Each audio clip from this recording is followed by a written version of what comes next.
Many thanks to all of you for being with us this morning. Also, thank you to the speakers. And as you may know, next here in the auditorium is the Youth Startup Competition, while in room 1A, you can join the number net 0 without SME session.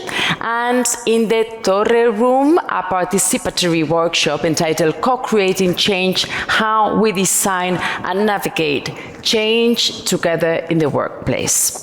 And just to give you an idea about our agenda today, now it's back here for the policy conclusions for this year's assembly. So for you who are here, and for all of all our delegates following this session on live, welcome to the 2023 Youth Startup Competition.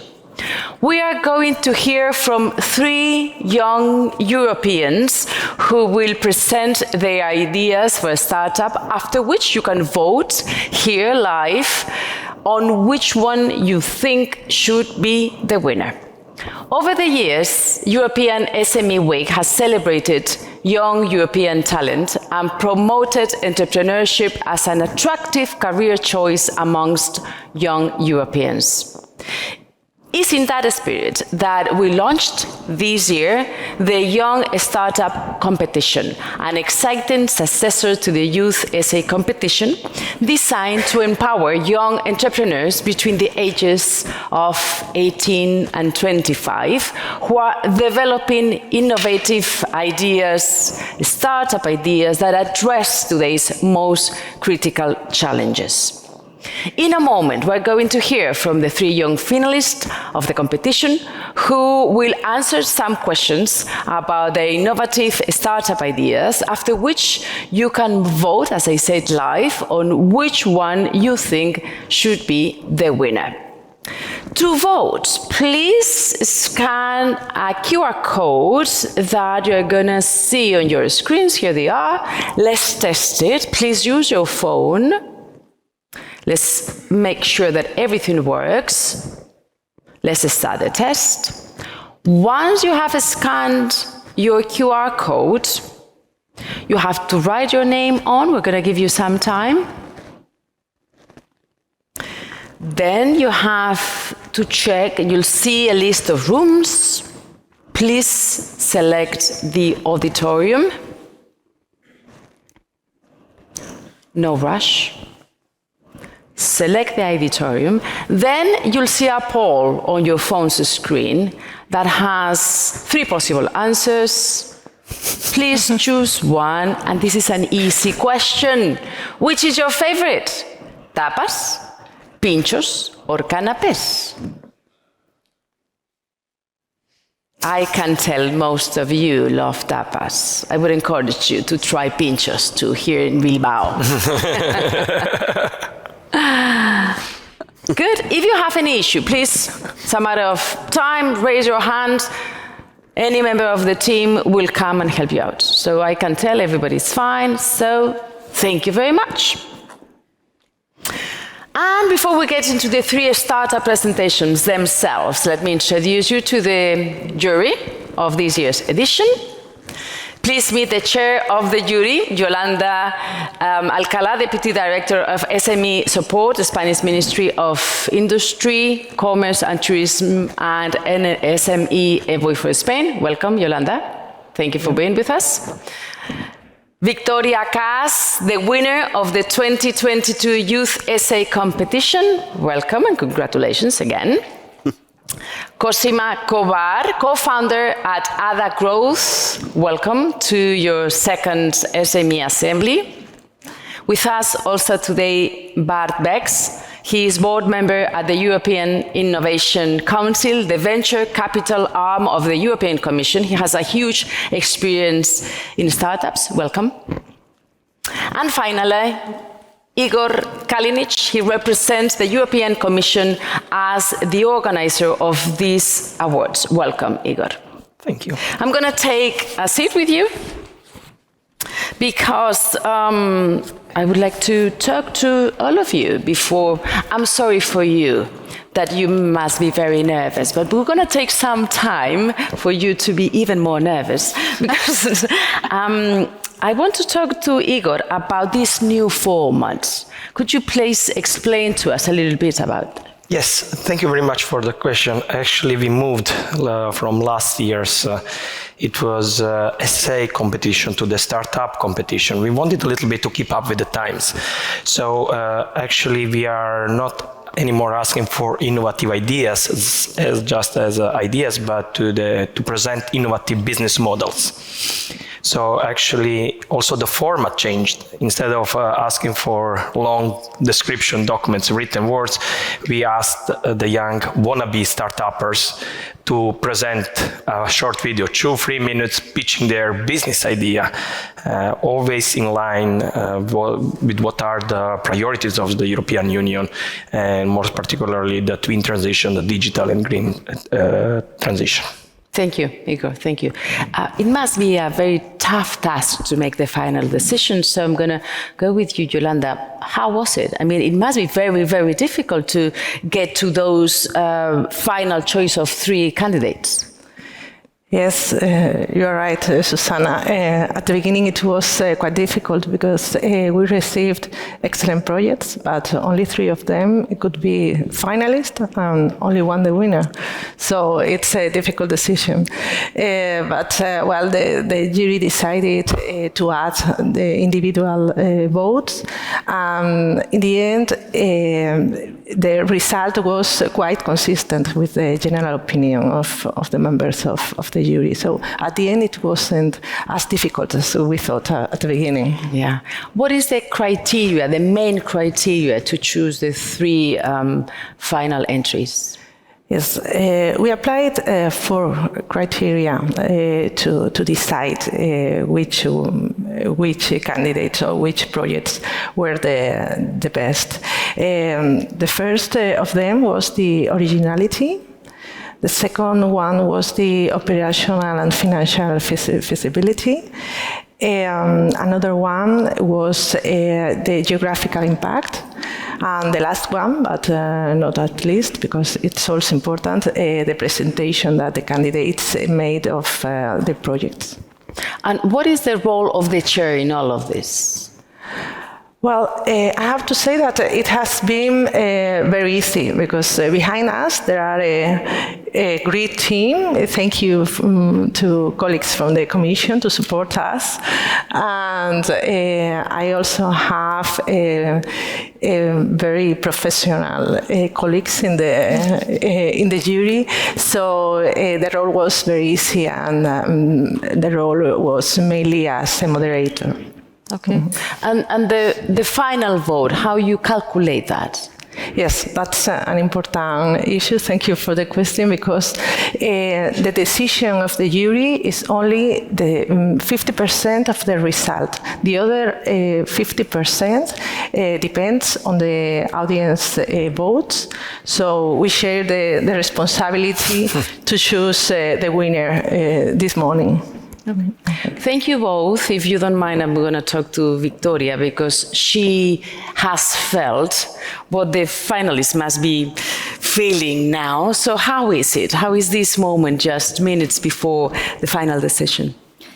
Yeah, it's been a year already, I remember, I was just sitting there in the first row. I was both excited but also nervous at the same time, And I think what really helped me is just making myself aware that, you're already here for a reason. You were chosen because you presented great ideas. So the jury liked your ideas, and now it's your opportunity to present those ideas, those amazing, innovative ideas to the audience, which is exciting. So just trusting your abilities. Okay, good. So don't make them suffer too much. Let's start hearing from them. The first finalist is Maria Alipatova. Maria is 24 years old and comes from Ukraine. She holds a master's degree in mechanical engineering and management. Is the winner of the 2023 Innovator Award and New Entrepreneurs, and she has shaken hands with Arnold Schwarzenegger. Let's see her. Let's play Maria's video, please. Have you ever thought what values does the sun bring to our life? It generates energy not only for our houses, but it generates energy for our life. My name is Masha, I'm Ukrainian, I'm the CEO of SolarOptic, and today I will show you how to power the Europe with the sunlight. So SolarOptic is a hybrid deep tech system which guides sunlight from the roof of one-floor building inside. We do not convert heat into electricity like solar panels do, because with the concept of direct transmission of sunlight, we are avoiding huge losses of energy. So we concentrate the light of the surface of the lens. The concentrated light is guided via transparent polymer cable, and with a diffusion model, we distribute the light inside the building. Why this technology is relevant? Because we are creating it to satisfy European values and 3 dimensions of sustainability, which is social, environmental, and economical impacts. We made a case study with one of the warehouses in Germany, and we were surprised because 50% of electricity consumption goes only for the illumination. And Europe has more than 2,000 hours of sunlight per year. So SolarOptic could redirect the sunlight to illuminate the buildings, saving up to 3 million euros on electricity consumption just annually. Also, it is a rule of thumb. When we consume less electricity from centralized, not sustainable power grids, we are reducing our harmful carbon emissions, boosting Europe to become greener and following sustainable development goals. Also, in scientific articles, we found information that sunlight has equal distribution of colors. And LED light, even if it is the most modern, the most expensive, it has dominant green and blue colors. That is why people who are working whole day in front of the laptop suffering from headaches and depression. Because of the patented concept of direct transmission of sunlight, we are delivering all spectrum of colors. And SolarOptic will be beneficial also for people who work in offices, hospitals, and schools. The next step in our business plan is the finalization of our MVP at the beginning of next year, doing the first pilot project in Europe and registration SolarOptic as the company. That is why we are looking for the investments, and participation in youth startup competition will be a huge step in our development. Of course, we want to build profitable business in Europe, but our goal in the end is to illuminate European infrastructure with energy-efficient SolarOptic light. Help us to do this, and let's illuminate Europe together. Maria, please, you are invited to take your place here in the lectern. Thank you. We're going to hear from Maria because Cosima has a question for her. Please, Cosima. So we heard that you're in the industry of solar, so this market is already, I would say there are a lot of solutions out there. What makes your solutions so special? What is your USP? Once Steve Jobs said, "If you want to take a new path, you must pave it yourself." In childhood, I was afraid of darkness, so similar solution like solar skylight would be a dream for me. But if you take this question in the technical way, there are a few disadvantages of similar technologies. First of all, you need to drill the big hole in the roof to install the similar technologies, and they can illuminate the very limited amount of space. For SolarOptic, we are using cables. So imagine my torch is the source of the sun, and when we concentrate it on one side of the cable, the light is easily delivered to its end. These cables are flexible, heat-resistant, affordable, and if you get a bundle of 10 of these cables together, you will be able to illuminate up to 100 square meters area. We also doing our technology to be automated. So we designed the technology to follow the sun during daytime. So we have the sun tracking system. And our technology is hybrid, which means we are integrating this in existing illumination system. And when it is the rainy day outside or not enough sunlight, we will compensate the difference with artificial light to provide the constant illumination inside the building. To summarize and answer to your question, I would like to quote my mother. She told me, Masha, don't try to invent a bicycle, try to make a spaceship out of it. So solar optic is more advanced, more modern, more efficient version of the existing technologies which are presented on the market. Also, solar optic was invented for the new market segment, the illumination of factories, the warehouses, and the city's infrastructure, and invented to satisfy sustainable development goals and the European values. Muchas gracias, merci, tak, dankešon, evcharisto, koshonom, ďakujem. Eskarrikasko. Thank you. Thank you. Thank you. Take your seats. Thank you, Maria. Good luck. And yes, mothers, we are always right. Let's hear now our second finalist, Julian Lansens. Julian is 23 years old. He's currently pursuing a master in innovation and entrepreneurship in Vlerick Business School in Belgium, and he's training for the Barcelona Marathon. Next month, he hopes to complete it under 3.5 hours. Congratulations. Can we please play Julian's video? Hi, my name is Julien, and together with Jonas, we have founded Yashi Foods. Our mission is to eliminate all packaging from the food industry. Here in Europe, we produce almost 18 million tons of packaging waste every single year. And European legislators want to tackle this problem by banning plastic from all packaging by 2030. However, if we want to move towards a waste-free Europe by 2050, we need to obtain packaging-free product designs.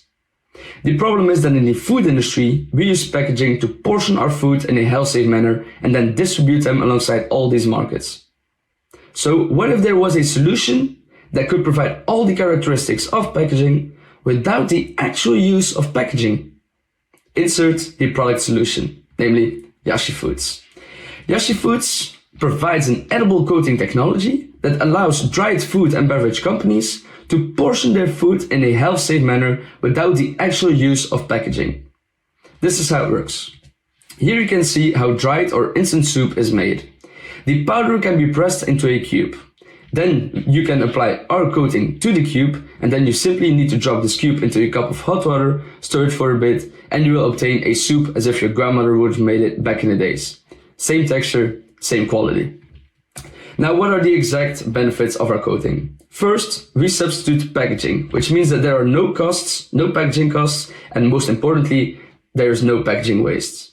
Secondly, we provide a protective barrier against any form of moisture, which means that we preserve the shelf life of an already dried product.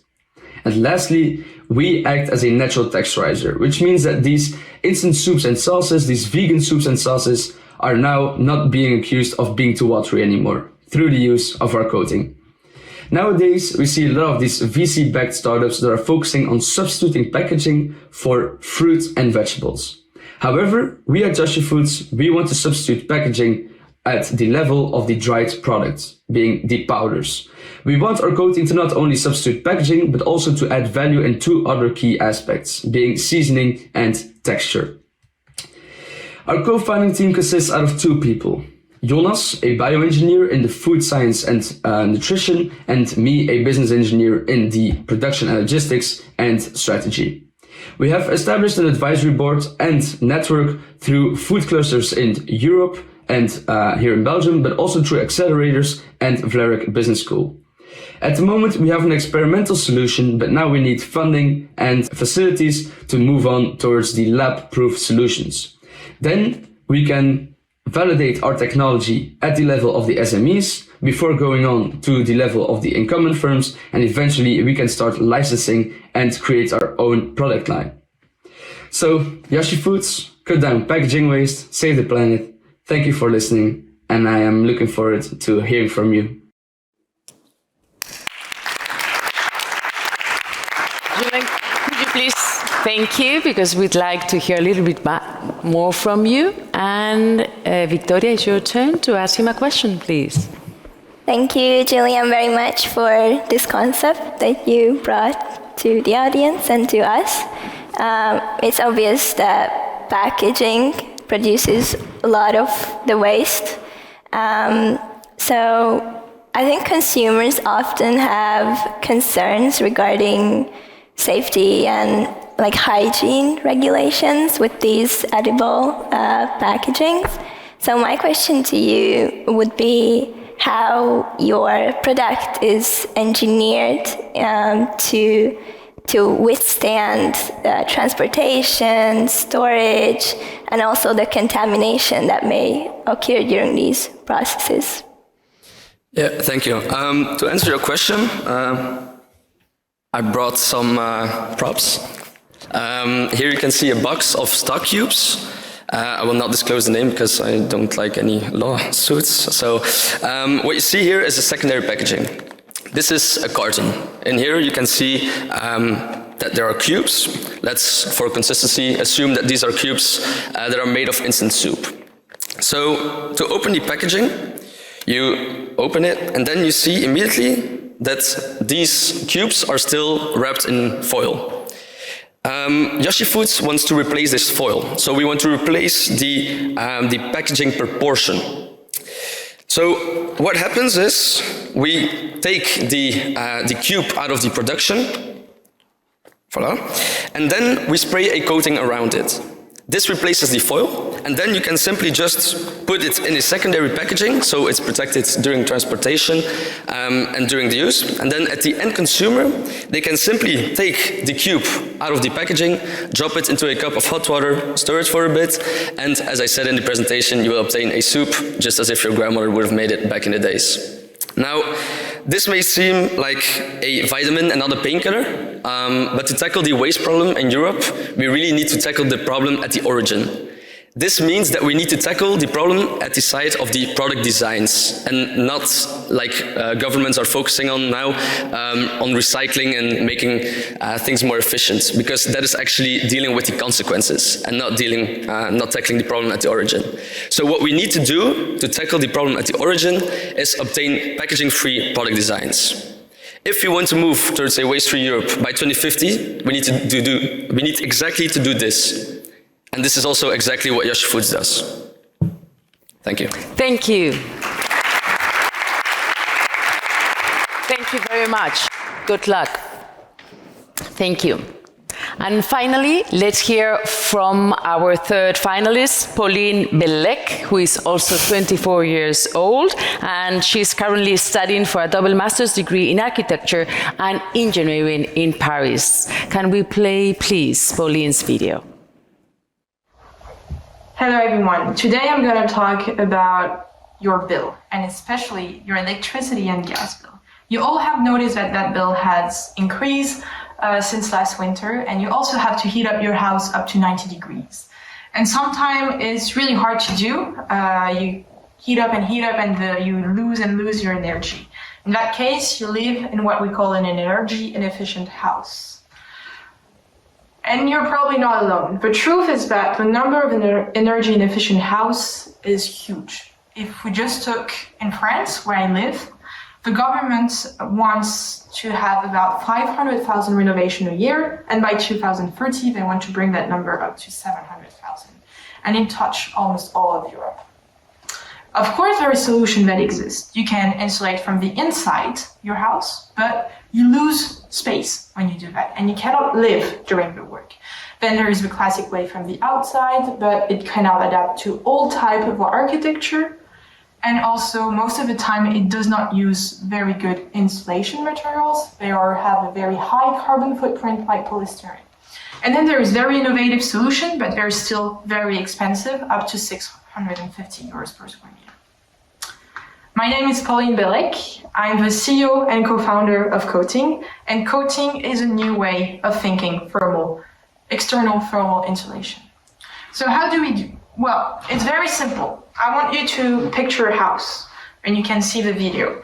So we bring an aluminum framework to the facade, and this framework has been specifically designed for coating.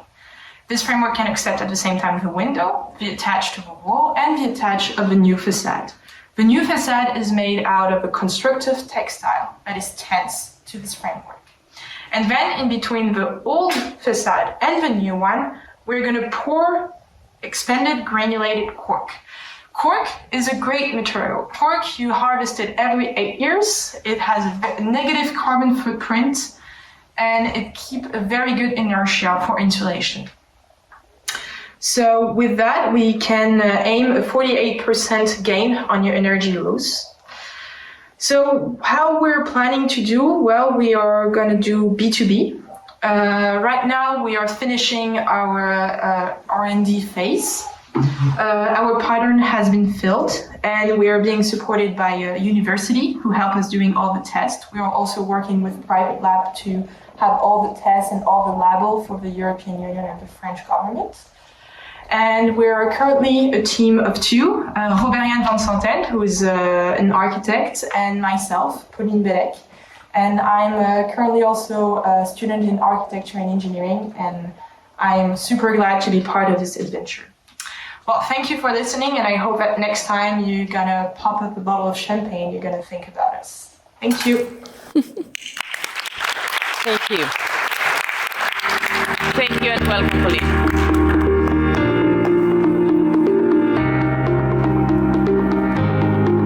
Welcome. Bart has a question for you. I do. But first I want to congratulate you and the two other finalists for having these amazing ideas. We're on the verge of becoming an entrepreneurial region in Europe, and the fact that you combine that with your studies is truly amazing. So first of all that. Secondly, in Europe specifically, we're confronted with a lot of historical buildings. The question to you is a bit double. How do we keep the aesthetic value of that? So that's really important when you talk about the insulation solution. And secondly, a key element is the usage of cork. Could you explain a bit how you will source that, how you will procure that?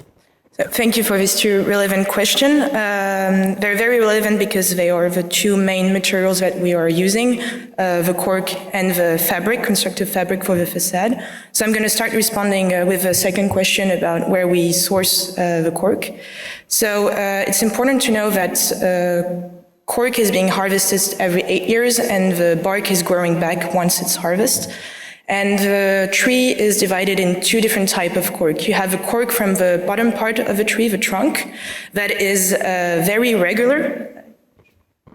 It looks like this. So this is with what they were making, like the wine stopper, but not only, also like customer fabric, like for those who are doing like yoga, the yoga bricks, or for those who are still wearing those shoes like me, like the bottom of your Birkenstock.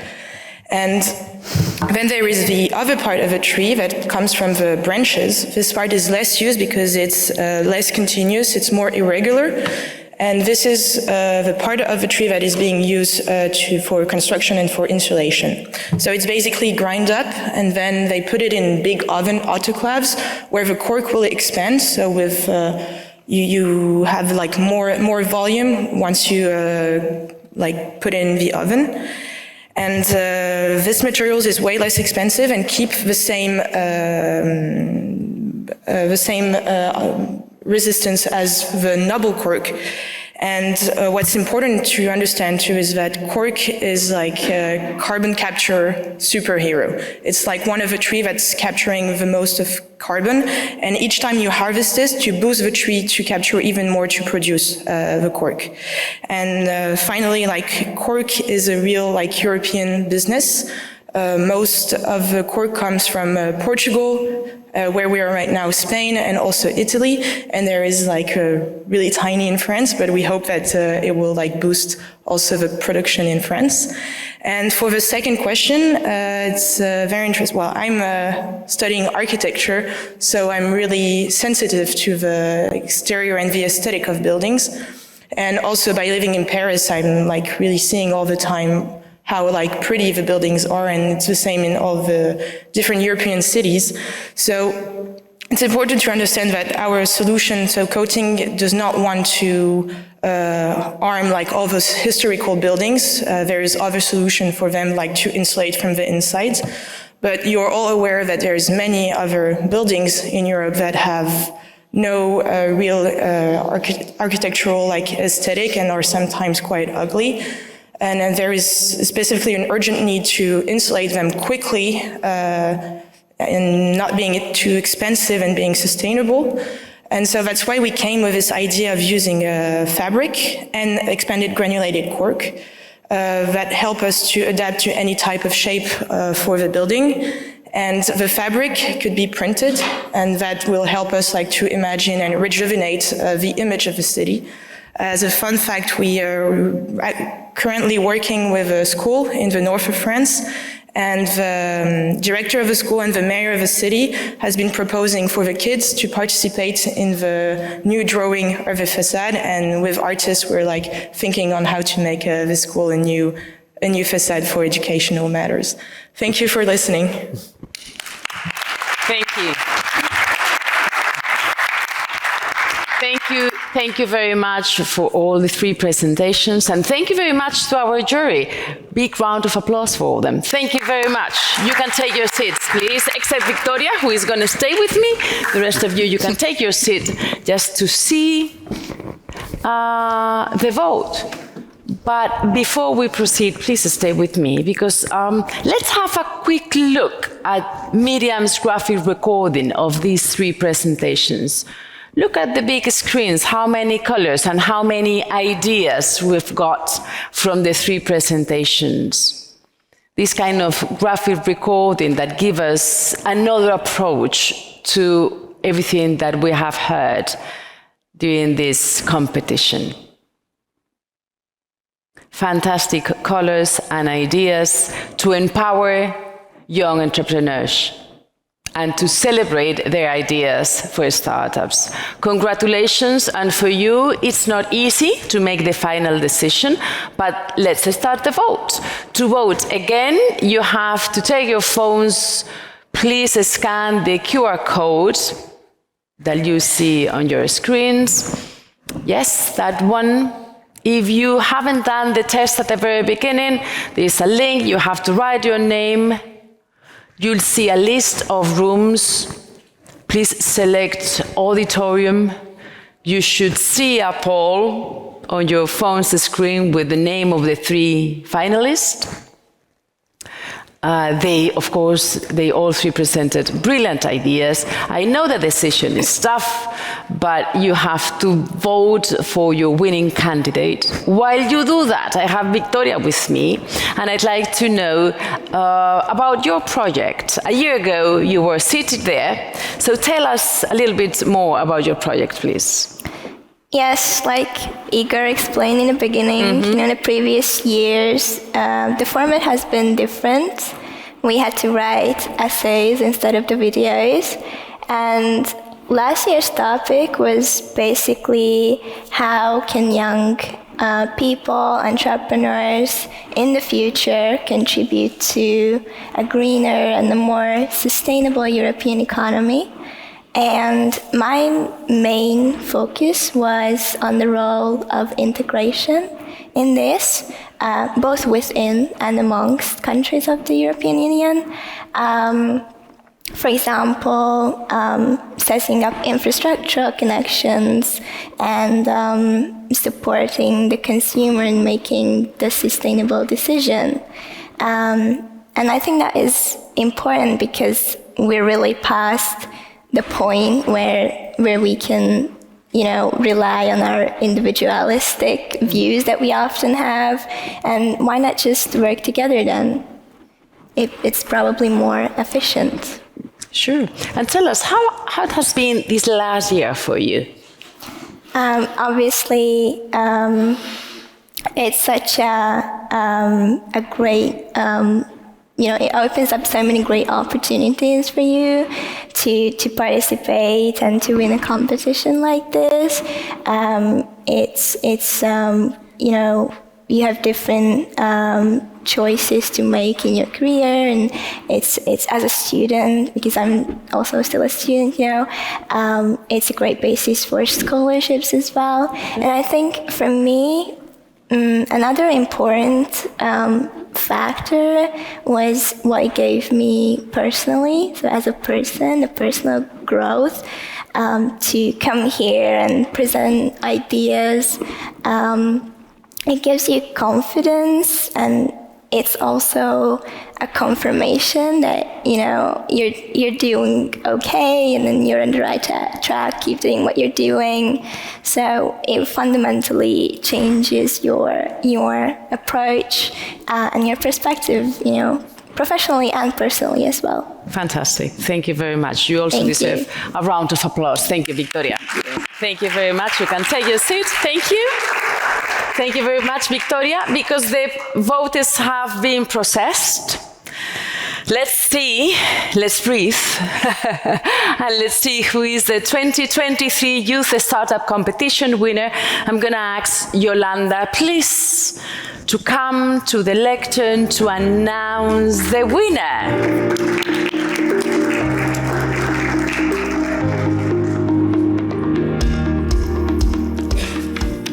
Well, the winner is Maria Aupatova, Startup Solar Optic.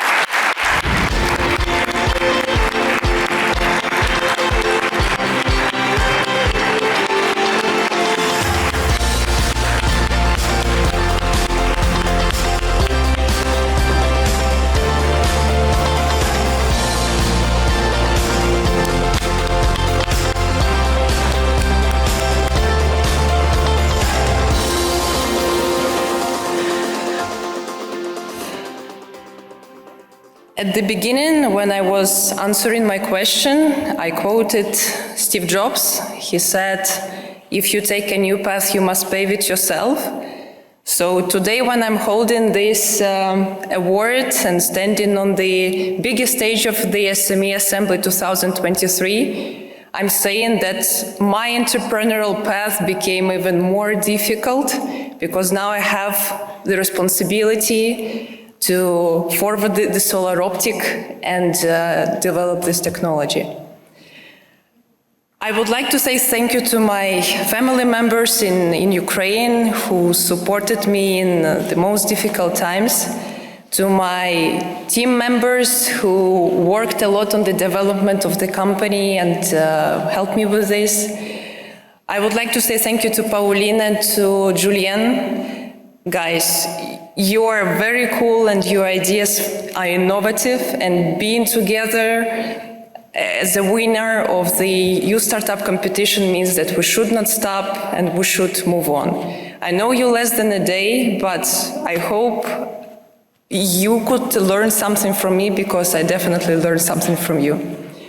I'm grateful to the audience for your trust and support, and to the whole Europe for the giving a chance to the young entrepreneurs to start their business and make innovations to the society. Last but not least, as the Ukrainian citizen, I would like to say thank you to all the European citizens for your constant support to my country, starting from the day one on the full-scale invasion. Someone asked me, are the war is going on? Are there still fights? Unfortunately, yes. And a few months ago, I was on the funeral of my close friend. He was killed in Bakhmut. And this friend, his name is Yaroslav, he supported me very much with the project. So this is the winner. This is the winning prize I would like to dedicate to him.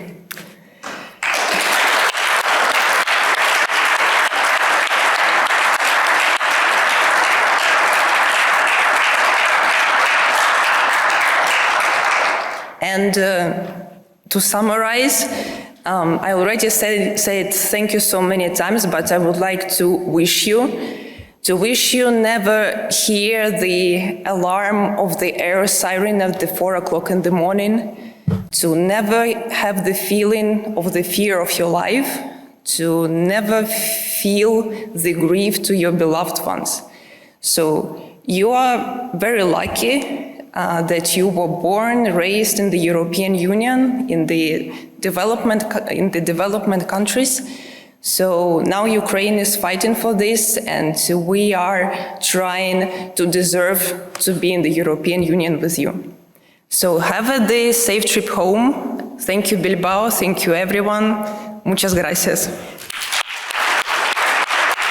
Thank you. Thank you. What a pleasure. Congratulations. Thank you. Thank you, Maria. And yes, we are very lucky. Many congratulations to you, also to both of finalists. You have been great. And we are coming to an end after this so many emotions. So again, thank you very much. We'll be back here in the auditorium and online at 11:45 for the conclusions of the 2023 SME Assembly. I'll see you in a bit. Bye.